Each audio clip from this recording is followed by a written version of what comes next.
It was raining. The lawns looked greener and the reservoir grayer in the dull prospect before the library bay window. Clad in a black training suit, with 2 yellow cushions propped under his head, Van lay reading Ratner on Terra, a difficult and depressing work. Every now and then he glanced at the autumnally talking tall clock above the bald pate of tan tartary as represented on a large old globe, in the fading light of an afternoon that would have suited early October better than early July. Ardor, wearing an unfashionable belted mackintosh that he disliked with her handbag on a strap over one shoulder, had gone to Kaluga for the whole day. Officially to try on some clothes, unofficially to consult Dr. Krolik's cousin, the gynecologist Seitz, or Zayatz, as she transliterated him mentally, since it also belonged, as Dr. Rabbit did, to the Leporine group in Russia pronunciation.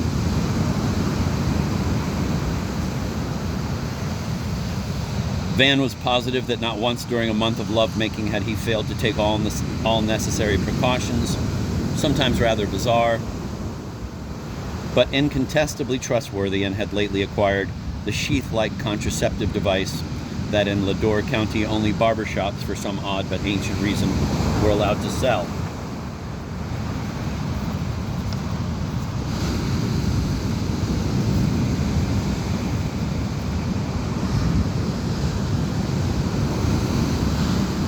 Still, he felt anxious and was cross with his anxiety, and Ratner, who half-heartedly denied any objective existence to the sibling planet in his text, but grudgingly accepted it in obscure notes inconveniently placed between chapters, seemed as dull as the rain that could be discerned slanting in parallel pencil lines against the darker background of a large plantation, borrowed, Ardor contended, from Mansfield Park. At 5 minutes, Bout quietly came in with a lighted kerosene lamp and an invitation from Marina for a chat in her room. As Bout passed by the globe, he touched it and looked with disapproval at his smudged finger. "The world is dusty," he said. "Blanche should be sent back to her native village. Elle est folle et mauvaise. Set Phil." Okay, muttered Van, going back to his book. Bout left the room, still shaking his silly cropped head, and Van, yawning, allowed Ratner to slide down from the black divan onto the black carpet.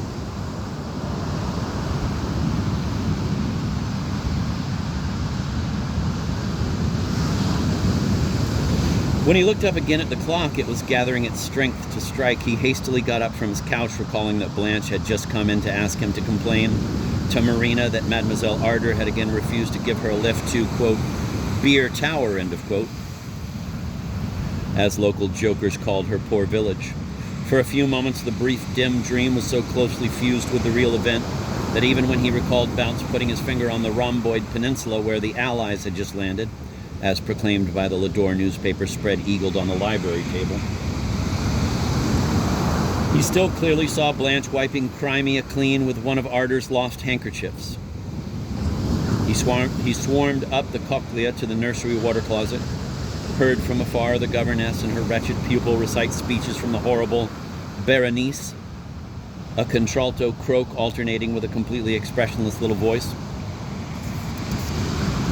and decided that Blanche, or rather Marina, probably wished to know if he had been serious when he said the other day he would enlist at 19, the earliest volunteer age. He also gave a minute's thought to the sad fact that, as he well knew from his studies, the confusion of two realities, one in single, the other in double quotes, was a symptom of impending insanity.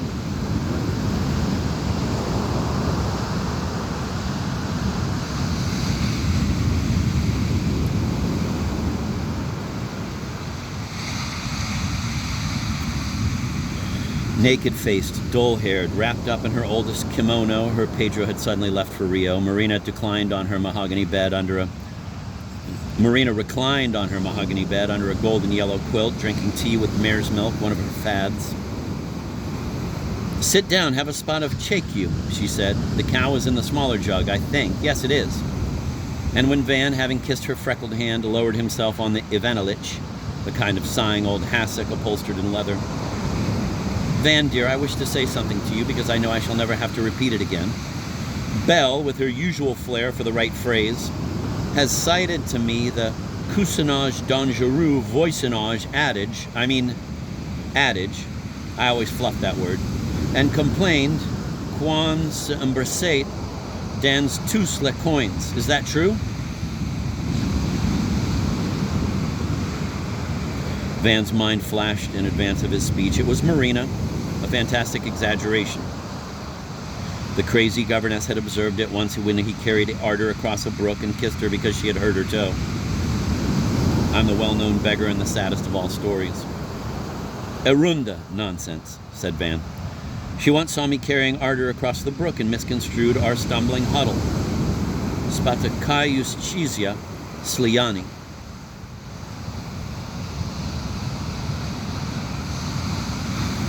I do not mean Arder, silly, said Marina with a slight snort as she fussed over the teapot. Azov, a Russian humorist, derives Erunda from the German hier und da, which is neither here nor there. Arder is a big girl, and big girls, alas, have their own worries. Mademoiselle Lariviere meant Lucette, of course. Van, those soft games must stop. Lucette is 12 and naive, and I know it's all clean fun, yet, Odnako, one can never behave too delicatno in regard to a budding little woman.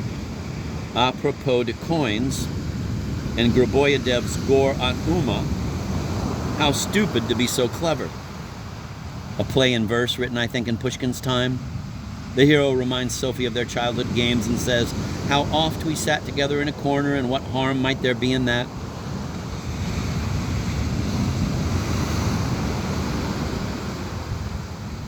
But in Russian, it is a little ambiguous. Have another spot, Van. He shook his head, simultaneously lifting his hand like his father. Because, you see, no, there's none left anyway. The second line, I kazyetsia, что vietom, can be also construed as, and in that one, meseems. Pointing with his finger at a corner of the room. Imagine, when I was rehearsing that scene with Kachalov at the Seagull Theater in Yukonsk, Stanislavski, Konstantin Sergeyevich, actually wanted him to make that cozy little gesture. How very amusing, said Van. The dog came in, turned up a brimming brown eye vanward, toddled up to the window, looked at the rain like a little person, and returned to his filthy cushion in the next room. I could never stand that breed, remarked Van. Dactylophobia. But girls, do you like girls, Van? Do you have many girls? You are not a pederast like your poor uncle, are you? We have had some dreadful perverts in our ancestry, but why do you laugh? Nothing, said Van. I just want to put on record that I adore girls. I had my first one when I was 14. Do you remember Helene? She had raven black hair and a skin like skimmed milk. I had lots of much creamier ones later. How strange, how sad. Sad because I know hardly anything about your life, my darling, moi dushka. The Zemskys were terrible rakes. Razvratniki. One of them loved small girls, and another, Raffalet de un de ses humens, and had her tied up in a special way. Don't ask me how. Double hand gesture of horrified ignorance.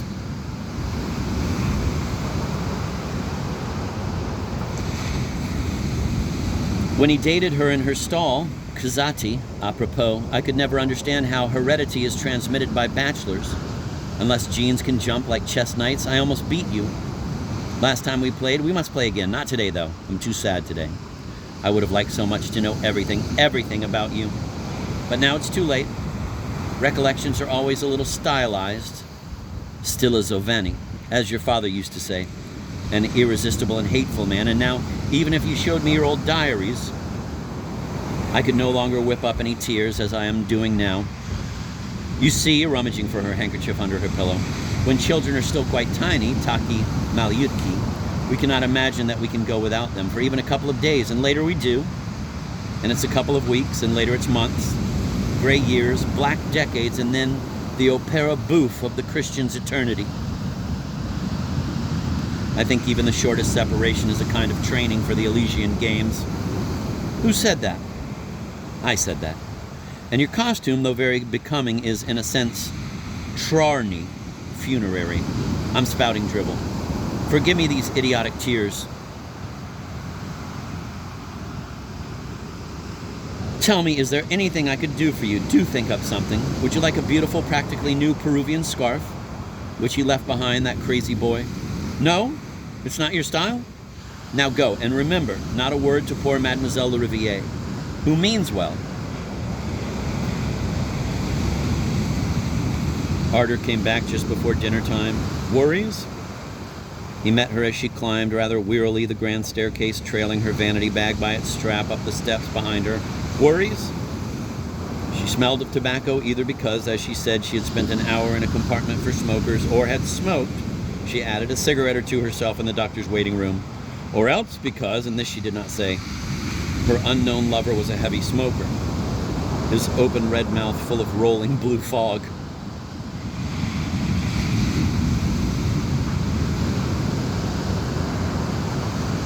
Well, tout est bien? Asked Van after a sketchy kiss. No worries? She glared, or feigned to glare at him. Van, you should not have rung up Sights. He does not even know my name. You promised. Pause. I did not, answered Van quietly. Tant mieux, said Arder in the same false voice, as he helped her out of her coat in the corridor. Oui, tout est bien. Will you stop sniffing me over, dear Van? In fact, the blessed thing started on the way home. Let me pass, please. Worries of her own, of her mother's automatic making, a casual banality. We all have our troubles. Arder, he cried. She looked back before unlocking her always locked door. What? Tusenbach. Not knowing what to say. I have not had coffee today. Tell them to make me some. Quickly walks away. Very funny, said Arder, and locked herself up in her room.